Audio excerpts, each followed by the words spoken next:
Я приветствую всех зрителей, кто подсоединился к нашему эфиру.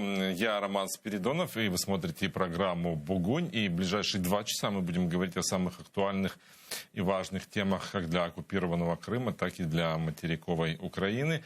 Вы можете подписаться и на наш YouTube-канал для того, чтобы просматривать наши программы в удобное для вас время, и подписаться на наш Patreon. Вы сейчас его сможете увидеть на нашем экране, потому что ваша поддержка нам очень нужна для того, чтобы мы могли работать для вас. Начинаем мы наш эфир с нашим гостем. Это Александр Салантай, директор программ практичной политики Института политического образования. Приветствую вас.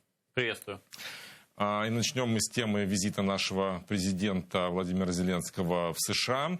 Там состоятся переговоры Зеленского с Джо Байденом. Они пройдут в Белом доме в 2 часа по местному времени. Это в 9 вечера по Киеву. В расписании Байдена на встречу с Байденом отвели 2,5 часа. И уже известно, что совместная пресс-конференция не запланирована. Байден после переговоров с Зеленским отправится на еженедельный экономический брифинг, который состоится в 4:30 по местному времени. Возможно, там он тоже сможет прокомментировать результаты встречи с Владимиром Зеленским. Мы ждем новости от этой встречи. Ну а пока следим за визитом Владимира Зеленского и теми встречами, которые он проводит. И вот известно уже, что он встретился с министром обороны США Ллойдом Остином. Они обменялись мнениями о сотрудничестве. Наш президент выразил соболезнования в связи с гибелью американских военнослужащих во время теракта в Кабуле. И известно, что договорились о партнерстве и поддержке нашей страны, оборонной поддержки. Министр обороны США Ллойд Остин подчеркнул, что правительство Соединенных Штатов выделило $60 миллионов в этом году на поддержку нашей армии. Кроме этого, были встречи и с другими представителями американского правительства, были подписаны энергетические соглашения, связанные с инвестициями в строительство атомной энергетики в Украине. Вот об этом мы поговорим с нашим экспертом, с Александром Салантаем, которого я уже представил. Как вы оцениваете вот такой старт переговоров, старт визита Зеленского в США? Я думаю, что эти визиты заполняют паузу, которая возникла из-за того, что Украина и Соединенные Штаты Америки в лицах 2 президентов очередной раз должны были встретиться, увидеться, на этот раз на самом высоком уровне, но встречи переносили. То есть между Украиной и Соединенными Штатами Америки постоянно проходят встречи. Постоянно работают дипломаты. Недавно была Крымская платформа, на которой Соединенные Штаты Америки тоже были представлены, и тоже был министр, только другого направления, не обороны, энергетики, насколько я помню. Но постоянно идет какое-то сотрудничество. Но вот такая встреча на очень высоком уровне, она очень давно готовилась, она очень важна. В Украине президент 2,5 года новый, в Соединенных Штатах Америки еще меньше, хотя оба хоть и новые президенты, но можно сказать, что Байден занимается политикой по поводу Украины больше, чем Зеленский занимается в Украине вообще всей политикой. Потому что Байден, когда Вы имеете в виду по времени? По своему опыту, по количеству опыта, который он провел в Украине, занимаясь Украиной. Он же, когда был заместителем президента Соединенных Штатов Америки у Обамы, Байден тогда вел направление Украины. То есть в распределении команды Обамы Байден был фигурой, которая как раз была ответственна за Украину. Это не было в Соединенных Штатах Америки какое-то там самое главное направление для какого-то там, для команды Обамы, или это не было у самого Байдена даже каким-то ключевым направлением. Но одно из направлений, которое вел заместитель тогда Байден, который сейчас президент, это была Украина. А Зеленский тогда дальше не был ни политиком, ни кандидатом и так далее, и так далее. Поэтому, с одной стороны, 2 новых президента должны встретиться, государств, которые сотрудничают между собой. И тут, ну, переносили эту встречу, возникла, ну, пауза, ее надо заполнить. Ну, и поэтому логично, что в это время надо тогда встречаться с теми, с кем могли увидеться после встречи, да, министры, НАСА и так дальше. А с другой стороны, есть нюанс, то, что Байден все-таки это человек, который хорошо знает вопросы Украины. И его команда, офис его команды, они хорошо осведомлены, они много работали, это не новые политики, это не как Трамп. Только он в американской политике хорошо разбирался, но на национальной политике, когда он уже международные функции исполняет, для него Украина это новая достаточно тема была. Тут ситуация совсем другая. Команда президента США это очень не новая тема. Это было связано с его сыном, обвинения. То есть для него Украина очень не новая тема. Это очень глубоко познанная для него тема. И поэтому вот эти вот переносы, которые были, ну, они, ну, как бы вызвали вот такую вот специфическую ситуацию, когда, ну, а что в это время будет делать Зеленский, который уже туда полетел, который уже там. Вот. Ну и то, что эта встреча именно с Министерством обороны, и обсуждают в том числе вопросы углубления сотрудничества, вступления страны в кандидатский формат по НАТО, вооружения и так далее, это приятная часть, что это не какие-то такие встречи, которые просто маловажные, которыми просто бы заполнили время, пока ждет, когда Байден освободится. Это какой-то позитивный момент для Украины, потому что после Байдена или до Байдена все равно Украине встреча с Министерством обороны нужна. А каких, кроме заверений в поддержке и обнадеживающих, оптимистических заявлений, каких результатов мы можем ждать от встречи с Министерством обороны США? Ну, смотрите, всегда самое лучшее, как бы, кроме слов и деклараций, самая лучшая поддержка – это деньги. Деньги пришли в Украину от Международного валютного фонда, от распределения вот этой помощи, которую Международный валютный фонд решил дать всем бедным и средним странам в мире еще до поездки в Вашингтон, и как бы напрямую эти вещи не связаны. Но, с другой стороны, Международный валютный фонд, который базируется в Соединенных Штатах Америки, и который тесно связан с американской политикой, и конкретные деньги, которые пришли в Украину, ну, это как бы знак, сигнал хорошей подготовки разговора. Но, с другой стороны, если говорить о деньгах, и уже не просто на государство, а деньгах, о военных деньгах, то вообще-то после этой встречи в Конгрессе и в Сенате в рамках рассмотрения бюджетов на следующие годы, 2022-2023 год, успешность того, успешно или неуспешно поговорили, то есть вот так вот реально, правдиво, будет увеличение или уменьшение бюджета военной помощи с государственного бюджета Соединенных Штатов Америки и Украины. Это и будет реальная правда. Потому что сейчас, понятное дело, что Зеленский выйдет и скажет, что, вы знаете, Украина и США много лет работают вместе, и мы сейчас договорились, еще больше будем работать, еще лучше будем сотрудничать и так дальше. А потом, по факту, может оказаться, что все на самом деле только хуже стало. Потому что доля, если Украины в государственных тратах США по бюджету уменьшилась, это значит, что мы только меньше на внимание. И может быть ситуация совсем другая, что сейчас даже они могут не рассчитывать, насколько Зеленский вышел, сказал, мы нормально поговорили, нормально договорились, будет увеличение сотрудничества, а в следующий год будет существенное увеличение, например, там в Афганистане начали меньше тратить, а в Украине решили больше помочь. Может быть и так. Не так от обстоятельств, что мы так хорошо поработали и договорились, как нам внешние обстоятельства помогли.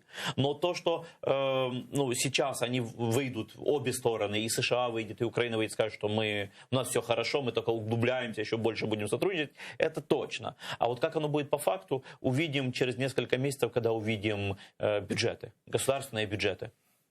Для США эта встреча и ее результативность и оказание, усиление помощи Украине в данном контексте историческом выгодно? Ну, смотрите, Соединенные Штаты Америки, даже если бы они хотели бы как-то с нашими, врагами, можно так сказать, Кремлем, Россией, как-то там торговаться, воевать и разменивать интересы Украины. Даже в этом контексте им сейчас выгодно с нами усиливать сотрудничество. Но чтобы потом было что менять. Даже с такой точки зрения.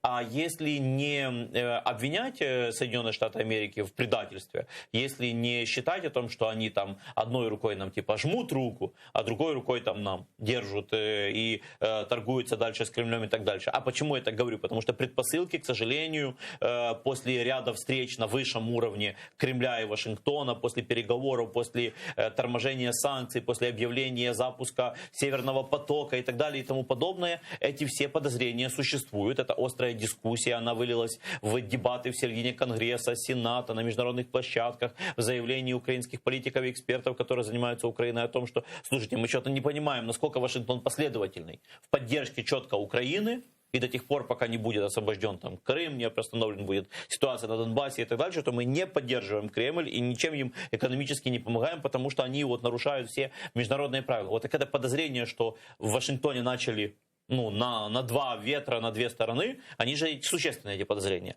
Но даже если это так, вот даже если взять, что они сидят, американцы, и думают, ладно, мы не хотим мы ради Украины там, ссориться с Кремлем, с Путиным, для нас только свои интересы интересны, там, его, вот эти все постоянные передряги, это уже длится, там, 8-й год, вот нам это 7-й год, нам это все существенно поднадоело. То даже если они так мыслят, им все равно сейчас выгодно углублять сотрудничество с Украиной. Для того, чтобы потом сильнее от Кремля выбивать то, что они хотят выбивать уже для себя, тогда, когда они торгуются в энергетической сфере и в других разных сферах. Поэтому тут такое дело, что с точки зрения внешней конъюнктуры, вот с точки зрения возможности заключать какие-то хорошие договоренности, точно между Украиной и Соединенными Штатами Америки состояние на сегодня хорошо.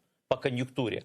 А вот с точки зрения того, реально ли в следующем году и через 2 года увеличится реально поддержка Соединенных Штатов Америки, я не имею каких-то радужных надежд, что Соединенные Штаты Америки как-то намного больше начнут помогать Украине, намного больше поддерживать нас. Осталось бы на том уровне, на котором уже было бы нормально. Почему так может быть? Потому что у нас у самих нет никакого прогресса. Я думаю, первое, где наша слабая сторона, которую, если бы мы исправили, мы бы могли бы говорить по-другому, это нормальная должна быть информационная кампания по поводу Украины в мире. 7 лет тому, когда оккупировали Крым, и 7 лет тому, когда начались боевые действия, мы были, конечно, на всех главных новостях мира. Ясное дело, что такая ситуация, то, что произошло, военная техника, которая выходит за пределы Севастополя, и строящиеся мосты в Керченском проливе, в следующие 2 года это попадало в национальную повестку дня. 7 лет назад были одни конгрессмены, сенаторы, министры иностранных дел, эксперты и так далее. Часть из них еще больше разобралась, часть из них и разделилась на разные мнения. Там за Украину, за Кремль, нейтральные, сбоку и так далее, и так далее. Но между ними постоянно обновление происходит. Время идет, меняются президенты. То был Обама, потом уже Трамп, теперь уже Байден. Меняются вице-президенты, меняются работники разных учреждений, меняются эксперты, профессоры, меняются военные генералы. Время идет, 7 лет, время меняется. Если все новые люди, которые приходят, они бы Украиной нормально обрабатывались, и это задача Крымской платформы, которую создали, нормально информировались, нормально подавалось, Украина вела бы нормальную информационную мировую кампанию по поводу ситуации в мире, то это была бы одна ситуация. А когда мы до сих пор едем на том энергии того паровоза, который был в 2014-2015 году созданный, из-за того, что, это мировой скандал был, то, что произошло. И это все, кто тогда были активны, все, кто тогда понимали, они все хорошо, все понимают. Но как это проиллюстрировать, что время идет и как понять? Вот сегодня 1 сентября, дети пошли в школу. Некоторые выпускаются из школ последний год. Ты их спрашиваешь, какое отношение у тебя к Ленину? Они говорят, кто это? Да. И для нас, вот наш возраст, мы улыбаемся. В смысле? Это кто? То есть, вот это я показываю пример, что такое 20 лет. Да, что такое 15, 20, 30 лет. То есть, 8 лет будет в следующем году. 8. Это 2 избирательных поколения, 2 поколения полного изменения. Это первая наша слабая сторона, которой пользуется Кремль. Но мы же участвуем и во всех международных площадках, и в Парламентской ассамблее Совета Европы, и в Генеральной Этого мало. Этого ООН. мало. И как раз площадка Ассамблеи Совета Европы доказывает то, что этого как раз мало. Что произошло в повестке, в парламентских делегациях? Россия, Кремль, что 5 лет, 7 лет тому не покупали политиков в Европе для того, чтобы они там не реагировали. Покупали. Но тут все медиа показывают, как Путин завязал новую войну в Европе. Единственная война в Европе. Все народы обсуждают, все элиты, все активные люди в Европе обсуждают, ну как же так, говорят политикам, ну что-то вы с ними делаете. Политики, которые подкупаются, в том числе Кремлем и так дальше, голосуют про то, что там выгнать с парламентской ассамблеи Совета Европы российскую делегацию и так далее, и так далее. Как только это все информационно забывается, они что? Голосуют? Да ладно, вернем эту делегацию. Несмотря на ихние же грозные заявления, что там выпустите, значит, политических репрессованных в Крыму, прекратите нарушение прав в Крыму, вот, ну и так далее. Не исполняются те же самые резолюции Парламентской ассамблеи Совета Европы. Они не исполняются, и они возвращают тех, кто не исполняет. Ну, то есть это полностью противоречит вообще логике работы этого органа. Но почему и как это вообще возможно? Что это те же самые до конца депутаты, которые голосовали дать против Кремля резолюцию, выгнать делегацию, теперь они же лично голосуют вернуть. Некоторые такие есть, но в основном состав делегации поменялся. А что нам нужно делать? Какие, если вы говорите, что нужно прилагать усилия, то, ну, наверное, нужно и говорить, о каких усилиях идти речь. Как поддерживать тему Крыма, тему Донбасса в мире?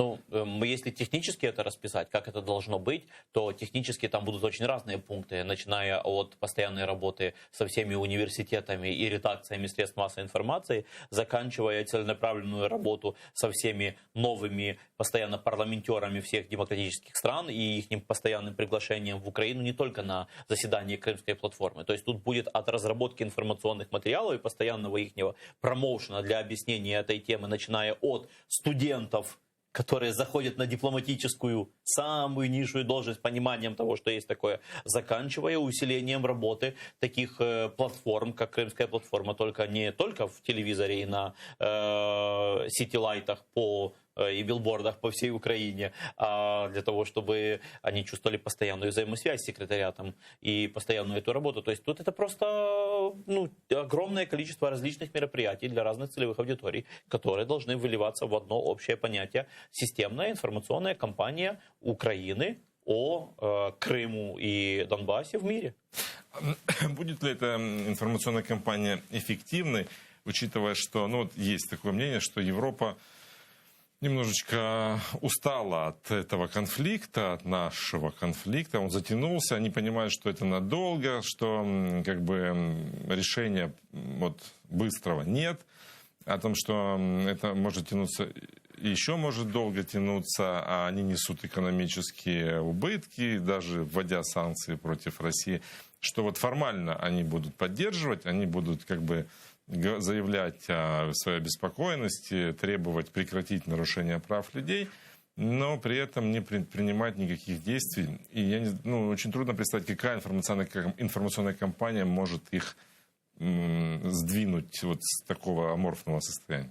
Информационная кампания — это то, что можно делать сейчас, независимо от того, какая у нас экономическая ситуация в нашей стране. Конечно бы, если бы в Украине была экономическая ситуация получше с точки зрения динамики развития экономики, то это в дополнение с информационной кампанией, или было бы наоборот, информационная кампания в дополнении с экономическим развитием нашей страны, было бы, конечно, намного эффективнее.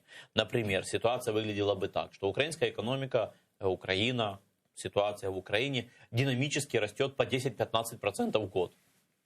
Все международные компании, все инвестора, особенно европейские страны, смотрят, что рядышком на границе с ЕС есть дикорастущая экономика прямо у них под носом. Мы хотим тоже зарабатывать, подумают все европейские бизнесмены и политики, и все начнут участвовать в этом процессе инвестирования. И, конечно, самая прекрасная ситуация для наших дипломатов, политиков, информационщиков и так далее. Хотите работать с Украиной?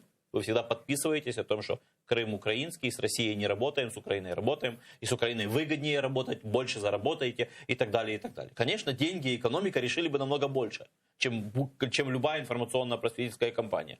А в совокупности, когда и деньги, и экономика, и информационно-просветительская кампания, то это было решило еще бы больше. Потому что пока гуманитарии бы до конца выясняли всю ситуацию, юристы до конца свою ситуацию, бизнесмены строили бы социально-экономические связи. Но реалии такие, что Украина не является дикорастущей экономикой. Она вообще не является такой планово, системно, хорошо растущей экономикой. Конечно, у нас там вот сегодня, 1 сентября, опубликовали такие неплохие ведомости про ситуацию в Украине, вот там про то, что у нас там 57 миллиардов на казначейских счетах. Ну, про экономику денег, давайте да, чуть-чуть там, попозже. Ну, я коротко, чтобы закончил. Ну, там, благодаря тому, что 40 миллиардов просто не потратили по бюджету, то есть там сэкономили по бюджету, и плюс еще немножко сверху рост был экономики за эти месяцы, но это мало. Ну, то есть это не такой, мы параллельно там с кредитами стоим, да, ну и у нас тут чуть-чуть небольшой экономический рост. Если бы ситуация была так, что весь мир знает, ну хотя бы Европа четко понимает, что Украина была страна, которая была на кредитах, которая просто, чтобы страна не умерла. А теперь это совсем другая ситуация. Страна берет мировые кредиты, ну потому что запускает экономику, но это хорошо, они там зарабатывают. То тогда было бы другое реноме, ну то другое восприятие. А ведомости, что мы там страна, которая растет там по 0,5%, 1,5%, 2,5%, ну это не аргумент, это не обращает внимания на Украину. Ну, у нас есть оправдание, война. Война, коронавирус, вредительство. С нами на связи Игорь Кози, военный эксперт. И мы продолжим тему обсуждения военной безопасности. Игорь, я вас приветствую. Вы слышите нас? Доброго дня, студия. Я вас чую дуже добре. Доброго дня. Во время визита президента Украины Зеленского в США были подписаны соглашения, в том числе и стратегического оборонного партнерства с Министерством обороны США. Это в научно-техническом сотрудничестве, безопасности космических полетов, защиты информации и приграничной безопасности. Вот если у вас есть возможность расшифровать, что за этими словами скрывается, о каком сотрудничестве идет речь? Ну, перш за все, Україна становиться партнером, да? Принаймні не по всіх напрямах діяльності, але по деяких напрямах діяльності з Міністерством оборони Сполучених Штатів Америки. Ясно, що це дуже позитивний момент. Він пов'язаний з тим, що він надасть певного пожвавлення не тільки, будемо казати, що стосується військово-технічних моментів, тобто це в першу чергу і питання пов'язане з нашим оборонно-промисловим комплексом. Крім того, це пов'язано із, решті-решт, сподіваюсь, з деякими моментами, які підуть на користь Збройним силам України, які знаходяться сьогодні на передовій з точки зору модернізації озброєнь, з точки зору, будемо казати, отримання необхідної інформації, особливо в таких моментах, які пов'язані з проведенням навчань, і в таких моментах, які пов'язані з безпосередньо з діями на сході України. Тому однозначно це підсилює деякі моменти, зв'язані з дипломатичною діяльністю України. Тобто однозначно Російська Федерація буде розуміти, що у нас є таке партнерство, і однозначно вони будуть дуже прискіпливо вивчати ці моменти, наскільки вони будуть фактично серйозною протидією тим діям, які Російська Федерація запланувала на цей найближчий період і на подальшу діяльність свою. Ну вот, как это можно пощупать, грубо говоря? Во что это выльется? Ви знаєте, для того, щоб це, як вам сказати, пощупати, треба в першу чергу отримати кінцевий результат. Тому що не забувайте, що забагато, ну як можна пощупати Будапештський меморандум. От як сказати, навіть скільки років пройшло з моменту його підписання, як його можна пощупати? Який позитив чи негатив він нам приніс? Тому, знаєте, отакого роду оцінювання, воно є передчасним. Передчасним саме через те, що ми чітко собі усвідомлюємо, що не тільки ми робимо певні, встановлюємо певні партнерські відносини, але і Російська Федерація проти тих партнерських відносин буде грати дуже серйозно. І це ми неодноразово чули, і вплив Росії на вибори в Сполучених Штатах, і решта, і багато чиновників, які були підв'язані під фактично деякі речі в Сполучених Штатах, які йшли не на користь України. Тому давайте, знаєте, все-таки витримаємо певний час для того, щоб дати команді президента фактично або показати результати цього партнерства і продемонструвати суспільству, або врешті-решт суспільство просто-напросто скаже, що, на жаль, ми не очікували тих результатів, які, наприклад, повинні бути. І це буде, на мій погляд, дуже демократично і дуже правильний підхід. А можно ли уже судить о том, приблизило ли нас этот визит, эти встречи с Министерством обороны к Североатлантическому альянсу? Можно ли говорить, что в ближайшей перспективе появится ПДЧ? Ви знаєте, я би не пробував змішувати ці два поняття. Ми з вами маємо позицію Німеччини.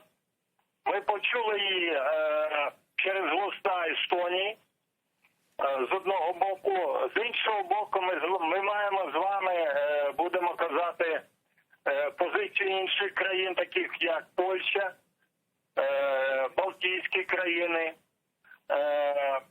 які, на мій погляд, цілком повністю слушно хочуть надати Україні ПДЧ. Разом з тим ми маємо реалії, які пов'язані з іншими складовими, такі як судова система, такими як, вибачте, корупція. Да, ми от, знаєте, буквально десь місяця ще не пройшло, як побачили скандал, який розвернувся в департаменті кадрової політики, де побачили, вибачте, певного чину не зовсім адекватний підхід. Тобто ми розуміємо, що треба змінювати прийняття тих стандартів НАТО, які ми приймаємо. Тобто ми приймаємо, не ті стандарти, що потрібно. Ми приймаємо, дійсно, стандарти тактичного рівня, але стандарти стратегічного рівня, стандарти в тому числі кадрового менеджменту, що стосується на самому верхньому рівні, ми не бачимо. І це, на мій погляд, це гальмує в сумі надання і нашій з вами державі плану дій щодо членства. Тому я сподіваюся, що все це буде переоцінено знову, і фактично держава Україна зрозуміє, що їй треба значно більше зробити для того, щоб врешті-решт отримати план дій щодо членства. Знаєте, сьогодні у нас в громадському суспільстві виникло чергова ідея, черговий проект. Тобто взяти, оцінити всі стандарти НАТО, які на сьогоднішній день прийняті державами, членами НАТО, і просто замість того, щоб чекати, коли нам держави-члени НАТО скажуть, що нам треба робити, просто показати ті стандарти, на які, на мій погляд, сьогодні стратегічний оперативний рівень не звертає уваги. Оце, на мій погляд, є дуже важливим і необхідним. Благодарю вас за то, что были с нами на связи. Игорь Козий, военный эксперт, о наших перспективах в военном сотрудничестве с Соединенными Штатами. Можете тоже прокомментировать эти перспективы. Я просто думаю, что когда мы говорим о представлении Украины в мире, мы затрагиваем аспекты, мы с вами говорили о аспекте то, как воспринимает Украину как экономика. Вот на карте мира это место, где зарабатывают деньги, или это место, где надо помогать какое-то, такое слабое место в мире, чтобы там не было какой-то катастрофы гуманитарной.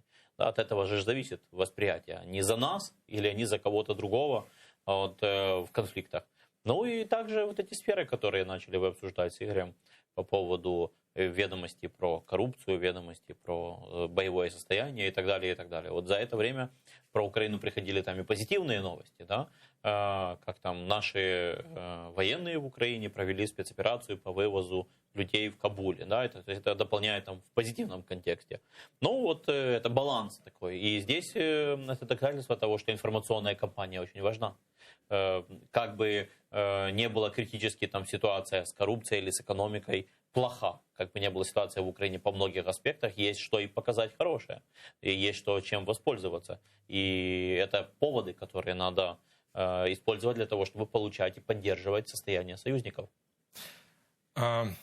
Мы уже с вами заговорили о деньгах, и вот уже сегодня стало известно о том, что был подписан меморандум о взаимопонимании с экспортно-импортным банком Соединенных Штатов Америки, Эксимбанком, и он предоставит Украине помощь в размере $3 миллиардов.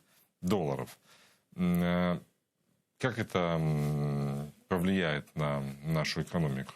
Но если $3 миллиарда зайдут под кредиты для наших бизнесов различных, которые работают в Украине, это и может помочь изменить отношения в баланс позитивов, негативов, например, экономическую ситуацию в Украине. Потому что сейчас, когда мы говорим там про сильные стороны Украины, почему с Украиной стоит дружить и что такое Украина, это там акценты, что молодое государство, новое, это в плюс там, что Украина имеет сильную армию, которая выдержала, которая идет там, развивается и выдержала, ситуацию на фронте и имеет всю перспективу превращаться дальше в боеспособную, влиятельную армию, силовой блок в мире, с которым, значит, соответственно, надо дружить. Потому что еще и кто противник? Противник, соответственно, который, это интересно. С Украиной сотрудничать. Это всем армиям мира. Там второй аргумент. Третий аргумент про то, что там Украина имеет какие-то сильные свои стороны в разных средах экономики. Это мы в лидеры, в первых местах по аграрной сфере, по Алии, или как Маск говорил, в космических технологиях. Я пользовался разработками Украины по каких-то вопросах, он называя конкретно Днепр город. Да? То есть вот есть такие вот моменты, которые дают нам позитив. Или как наши паралимпийцы выступают, и так далее. Есть набор позитивов. А есть набор негативов. В этот набор негативов в первую очередь относится то, что у Украины оккупировали Крым, есть война, на линии фронта актуальная в Донецкой и Луганской области. Это то, что в Украине коррупция, и это не просто коррупция, во всем мире есть коррупция, это такая зашкаливающая коррупция в масштабах. Да, и вот про экономику доходит вопрос. И когда говорят про экономику, отображают в первую очередь темпы экономического роста. То есть темпы того, насколько люди с бывшей постсоветской экономики, насколько они насколько они живут лучше, и насколько они экономически развиваются. И там разные показатели. Один из показателей это того, что вообще-то не хватает денег для того, чтобы запускать новые заводы, фабрики, производства, от маленьких аграрных до больших серьезных предприятий. И в этом плане сотрудничество Украины с подобными банковскими финансовыми учреждениями, которые могут давать эти инвестиционные деньги для различных серьезных проектов, это, конечно, перспектива. Это, конечно, очень хорошо. Но оно еще больше будет обострять вопрос того, что окей, в Украину готовы заходить серьезные проекты, делать хорошие, серьезные инвестиционные проекты, но все-таки, возвращаемся к внутренней ситуации в Украине.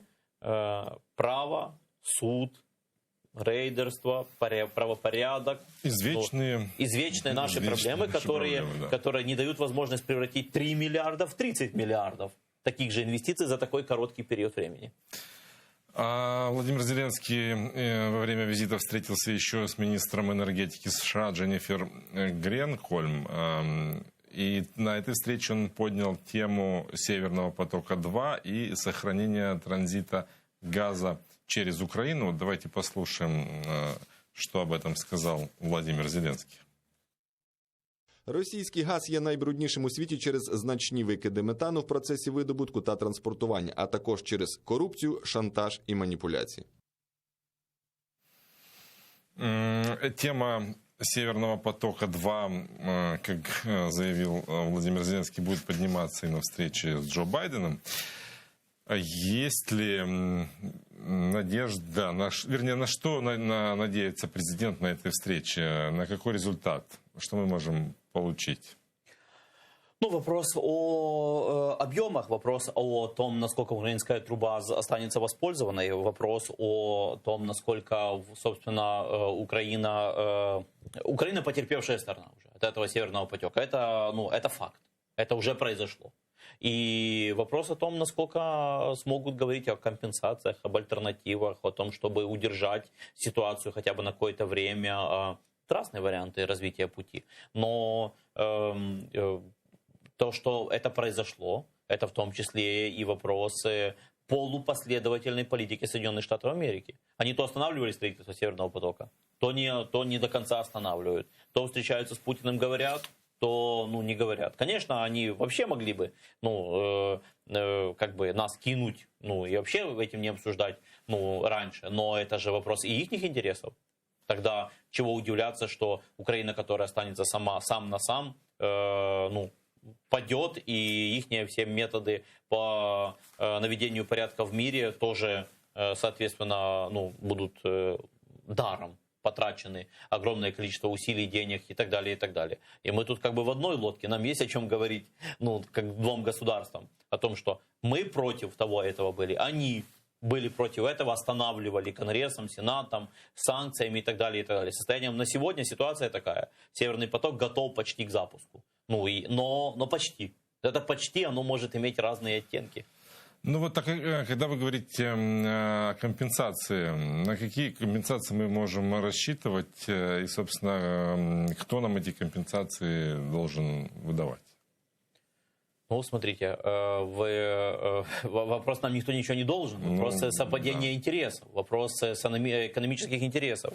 Вопрос в том, чтобы сделать так, чтобы это было одновременно интересно и им, и нам. Потому что это единая мировая энергетическая сфера, это единый мировой рынок. И в этом мировом рынке Кремль использует энергетические ресурсы не с экономической точки зрения, а как оружие.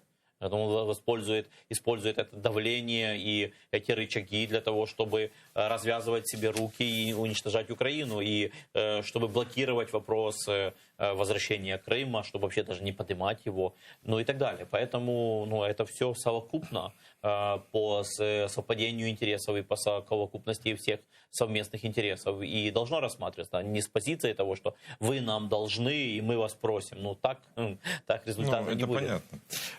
Но тем не менее, можно же говорить о каких-то цифрах, да, о каком-то конкретном объеме помощи. Вопрос, например, если говорить о цифрах, цифра, сколько через Украину может остаться транзита газа. И после этого ли достаточно для того, чтобы не превратить нашу трубу с прибыли в убыток?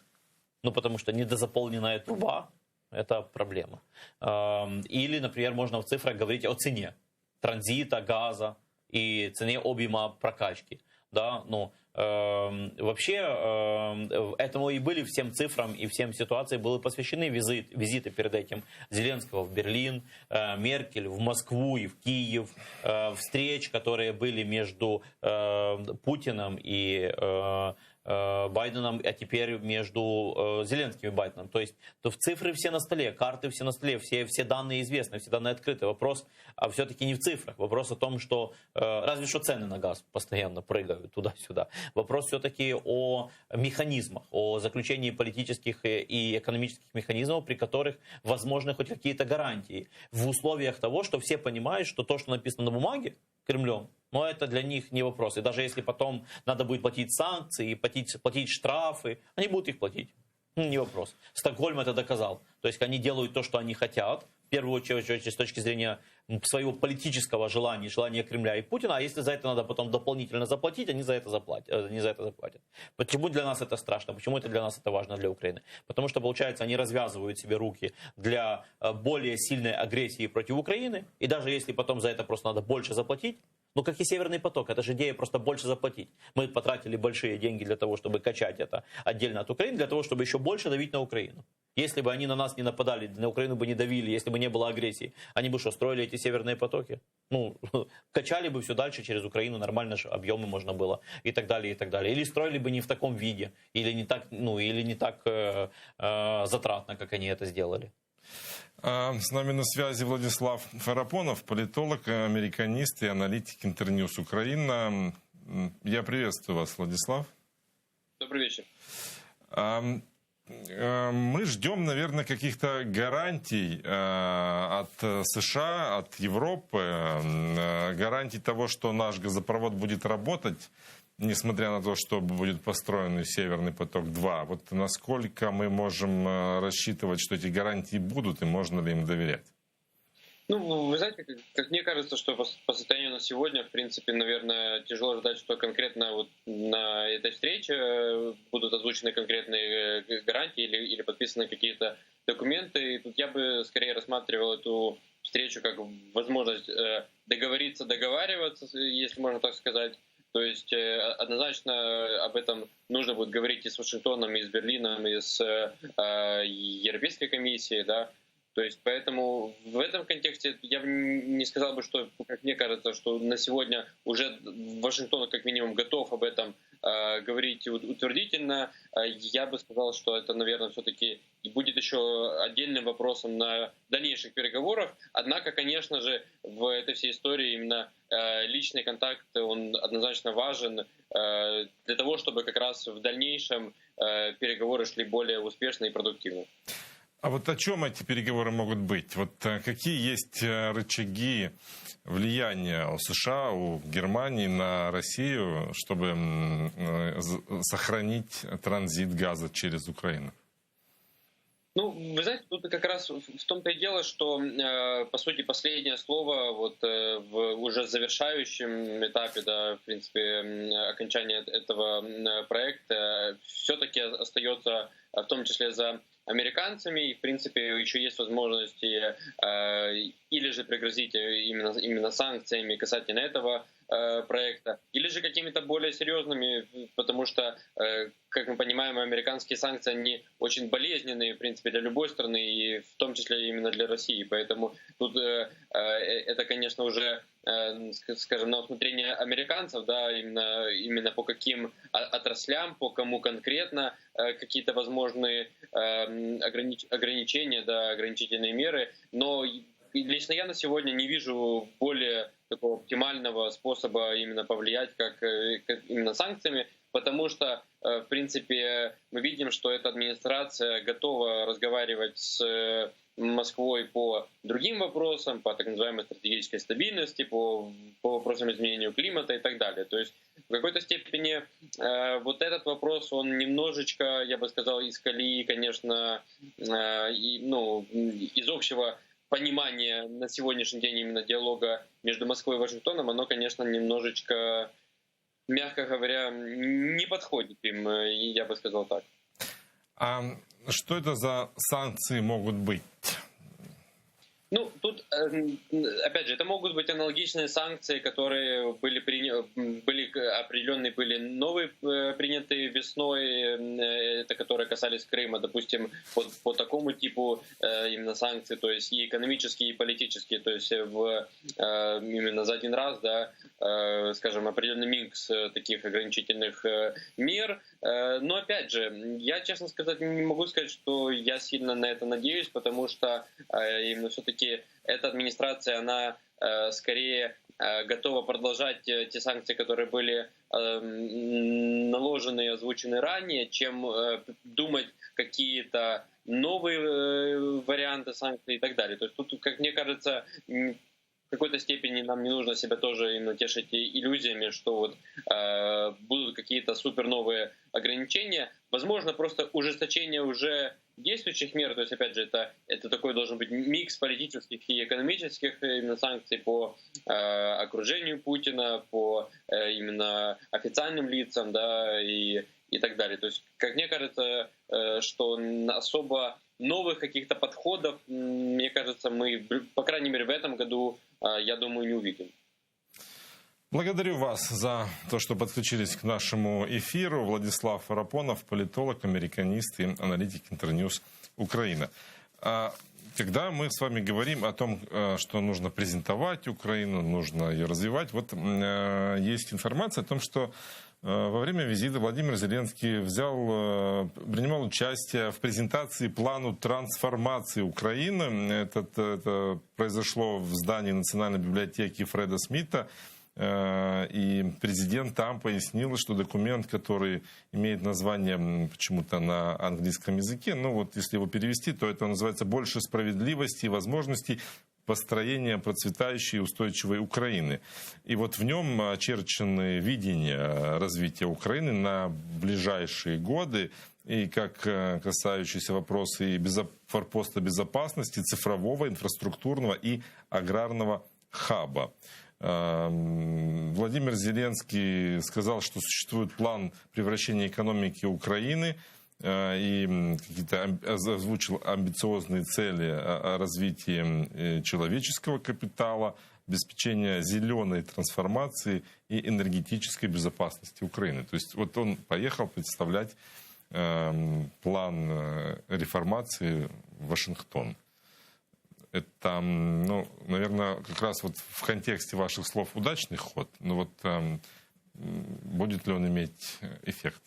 Ну, смотрите, каждая такая международная встреча – это одинаковое или похожее действие. Вот помните, когда Зеленский только стал президентом, он поехал на мировой форум. Он же что-то подобное делал. Да, призывал про то, что вот у нас есть места, куда можно вкладывать, и там потом родилась такая инвестиционная няня. Или, может, помните, свои первые полгода, когда президент только стал, и у него уже было большинство в Верховной Раде, делали большой международный инвестиционный форум в Мариуполе. И там появилось такое понятие, как там точки роста, или такие разные проекты местные. И с тех пор как бы было задание всем органам по всей линии пересистематизировать, какие у нас есть предложения вот эти вот для местных и потом региональных и для национальных проектов. Вот. И тоже там специфическое название закрепилось.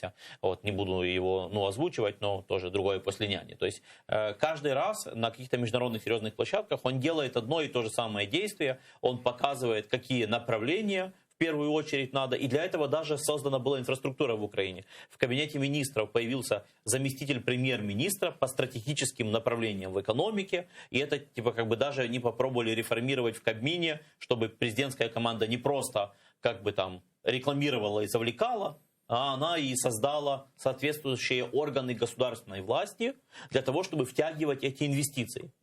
То есть с точки зрения вообще как мысли, как идеи, как политики, это все правильно. Проблема с реализацией. Проблема с техническим воплощением это в жизнь. Потому что как это технически должно выглядеть? Что вот как у нас премьер-министр иногда выступает и говорит, у нас создано столько-то новых там рабочих мест. И говорит про цифру. И типа, люди такие говорят, так стоп, у нас что-то не стало там лучше жить, а столько-то плюс новых рабочих мест. Потому что это же вопрос, что одни рабочие места возникают, другие падают. Возникает. Должно насколько увеличилось рабочих мест. Не сколько новых. Потому что когда там 300 тысяч новых создано, а 290 тысяч умерло, то новых сколько плюс? Реально. Тут 10. Главное умение оперировать статистикой. Но это же политики оперируют. А мы с вами зрим в корень. Потому что вот так поверхностно, вы правильно говорите, поверхностно, все правильно. То, что надо делать, надо, все правильно. Но как понять, что реальный результат есть? Реальный результат это насколько увеличилось количество рабочих мест, насколько больше стало в Украине вакансий различных, которые можно занять, и насколько эти вакансии отображают именно эти сектора. То есть не какие-то другие предприятия в неозвученных сферах, например, там в Украину там увеличилось количество там мелких, там очень затратных производств, где люди там делают технически там руками работу, потому что роботы еще дороже, чем люди наши, вот, или потому что это какие-то экологически вредные, поэтому предприятия переезжают с Западной Европы куда-то на восток и так далее. И тут в Украине там за счет этого растет количество рабочих мест. Возможно, но главное же не это, то есть и проверить, действительно ли все правильно делает команда президента, можно только следующим образом. Берем все эти направления стратегические, которые декларирует. Вспомню еще один пример. Когда только очень ранний президент был еще Зеленский, помните, первый визит его был вообще в Стамбул. И в Стамбуле он тоже презентовал туристическо-готельное направление, которое будет дополнено игральным бизнесом. То есть это тоже, это все, то есть там на разных формах разные акценты. Там где-то про промышленность, там где-то больше про космос, там где-то про аграрку больше, где-то про транспорт, про инфраструктуру, про игральный бизнес, про отели, про зеленую энергетику. Разные экономические направления. Но как это реально проверить? И поднять объективно. И на самом деле не так много информации через телевидение, не так много информации через publicity реально для наших людей донесено, чтобы это не было с точки зрения там, вот мы там за зеленых, поэтому у нас все хорошо увеличивается, или мы там оппозиция, поэтому все плохо, все зрада и так далее. Вот реально объективной информации для нашего общества не донесено в достаточном количестве и в достаточном обработке, чтобы понять, что вот 2 года декларировали инфраструктурно-транспортные проекты. Есть большая стройка и так далее. Теперь конкретно. В Украине сколько увеличилось рабочих мест в сравнении за последние 2 года? Дорожное строительство, строительство общее, инфраструктурное, инженерное, транспортное и так далее. Или декларируется уже 2 года зеленая энергетика, экологическая аграрка и так далее. А теперь конкретно. Сколько было рабочих мест 2019 год, 2020, 2021? Не новых, потому что старые умирают, новые создаются. А конкретно, насколько Украина те ниши, которые она декларирует, заявляет, или в Давосе, или в Стамбуле, или на форуме в Мариуполе, или презентует в Вашингтоне. Насколько растет Украина в этих направлениях. Этого в достаточном количестве не опубликовано, не обсуждено. Когда, где точка поломалась? Помните, когда у нас увольняют министров и меняют министров, в том числе экономики, вице-премьеров в парламенте, у нас отпускают премьер-министров, отпускают, детально с ним не проговорив. Потом утверждают, не опубликовав и не утвердив до конца программы его действий. Если попадается министр, какой-то человек нормальный на какой-то должности, он сам потом со временем это раскрывает законопроектами. Ну, как примеры, это когда хочешь не хочешь, а должен что-то приносить в Верховную Раду, потому что коронавирус, Министерство охраны здоровья, или, например, Министерство трансформации, самое молодое там министерство, да, в системе Кабинета министров, и там активный Федоров диджитализацию постоянно продвигает. А в большинстве случаев у нас же 70 министров, центральных органов исполнительной власти и разных руководителей всех подразделений под понятие правительства. Да, это, грубо говоря, там почти 100 руководителей. Большинство из них получило должность. Что-то какие-то там себе планы работы там наметило по своему направлению, но активной работы с обществом, с украинцами, с Украиной, с миром, о том, что вот это мои направления, и я здесь продвигаю вот такие проекты. У нас же этого не происходит. И как последствие мы не владеем до конца информацией, что реально произошло во всех этих экономических сферах. Поэтому, теперь коротко подытожу, поэтому с точки зрения внешне все хорошо, но я переживаю за реализацию. Почему переживаю за реализацию? Не потому что имею какое-то там негативное отношение к подобным вещам, а потому что уже были подобные, похожие Давосы, Мариуполи, Стамбулы и другие площадки. И после этого нет четких ведомостей, какая имплементация, какая реализация. Поэтому я боюсь очень хороших деклараций без практических реализаций. Ну вот, собственно, презентуя план трансформации, Зеленский говорил вот по той же схеме, о которой вы говорите, о том, что созданы 80 проектов, очень амбициозные проекты на 277 миллиардов долларов. Они предусматривают финансирование из госбюджета и привлечение программ международной помощи, кредитов, инвестиций. Но пока, как в пример удачно, Владимир Зеленский привел большую стройку, где уже реализовано много масштабных инвестиционных проектов и проложено 9,5 тысяч километров дорог. Ну вот, наверное, если было чем еще можно было похвастаться, было в этот список был бы, наверное, побольше. Я в понедельник лечу с Киева в Ужгород, как раз встречал... Будете проверять проложенные километры? Да, возобновление, буду на личном опыте смотреть то, что уже 3 месяца работает по поводу того, что возобновлено воздушное сообщение между столицей и самым удаленным областным центром в Украине среди существующих, где есть аэропорты, и после оккупации Крыма и оккупации Луганска, Ужгород точно самый отдаленный областной центр в Украине. Мне сейчас редактор подсказал, что уже он сам лично проверял, летает, через Словакию залетает. К сожалению, наше время в эфире подошло к концу. Хвалиться, конечно, нам есть чем, мелкими успехами, но когда мы говорим в Украине позитивные новости, это одна вещь. Когда мы говорим о восприятии Украины в мире, там никто не похвалится возобновлением воздушного сообщения, где летают все города между собой. То есть все-таки должны быть такие вещи, которые презентуют Украину и желают с Украиной сотрудничать, которые делают Украину интересной, привлекательной. Вот об этом надо работать. Благодарю вас. Наше время в эфире подошло к концу. Я благодарю Александра Солонтая, директора программ практической политики Института политического образования, за то, что он пришел к нам в студию. Буквально мы продолжим через 5 минут. Небольшой перерыв. У вас есть пока время подписаться на наш YouTube-канал, чтобы можно было в удобное для вас время посмотреть те программы, которые вам интересны, или которые пересмотреть, которые понравились. Ну и подписаться мы призываем вас на наш Patreon. Поддержите нашу роботу для вас. Спасибо, що з нами. Відтепер телеканал АТР є на Patreon. Patreon – інтернет-платформа, що надає незалежним проектам можливість прямої фінансової підтримки від небайдужих людей за системи підписок. Стати частиною великої родини АТР дуже просто. Крок перший – зайти на сайт patreon.com. Крок другий – у пошукове вікно ввести телеканал АТР. Крок третій – обрати рівень членства. Їх 6. Перший рівень – наречений-наречена, $5 щомісячно. Другий рівень – дядько-тітка. Третій рівень – брат. Четвертий рівень – батьки. П'ятий рівень – бабуся-дідусь. Шостий рівень – ата-предок, $200 щомісячно. Крок четвертий – авторизуватись. Крок п'ятий – переказати кошти. Просимо кожного з вас, де б ви не проживали, чим би ви не займались, долучитися до спільної справи і стати частиною великої родини АТР. Підтримайте нашу спільну боротьбу за повернення Криму.